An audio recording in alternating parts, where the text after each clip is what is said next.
Plus je le fais, plus j'aime ça, quoi. Plus on découvre, plus on voit les possibilités qu'il y a, que ce soit dans le terrassement ou ne serait-ce que l'association de végétaux ou la diversité qui existe. Moi, je trouve ça fabuleux, quoi. Donc c'est pour ça que je me plais plutôt bien ici, quoi. Loïc a 22 ans. Après un court passage dans l'artistique et l'audiovisuel en Meurthe-et-Moselle, il a décidé de se réorienter et a donc choisi une formation de jardinier paysagiste ici, à l'école de Roville-aux-Chênes. Parce que la réputation de l'établissement n'est plus à faire et le savoir-faire de ses apprentis est particulièrement recherché par les entreprises de la grande région, tellement recherché que le CFA ne peut répondre à toutes les demandes. Une centaine sont encore en attente.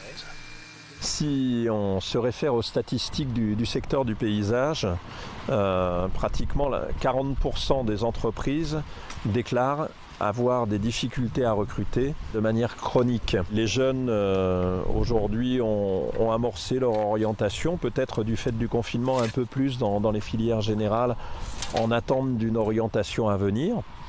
Mais bon, comme toute opportunité, il faut la saisir au moment où elle se présente.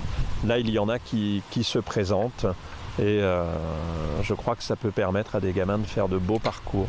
Des parcours dans les aménagements paysagers, les productions horticoles, la floristerie et l'environnement, des secteurs impactés bien sûr par la crise sanitaire, mais soutenus par le gouvernement et son tout récent plan de relance de l'apprentissage. Et puis l'école de Roville-aux-Chênes, c'est aussi depuis des années des récompenses à l'appel, des médailles à chaque édition des prestigieuses Olympiades des métiers. Et pour le directeur, c'est avant tout une question d'état d'esprit.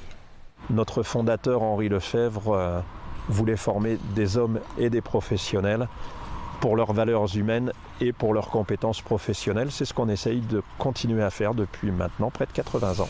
Et 4 nouveaux candidats représenteront l'école de Roville-aux-Chênes cette année lors de la finale nationale. En novembre, en Haute-Loire pour les fleuristes, en décembre, à Lyon pour les paysagistes et les productions horticoles.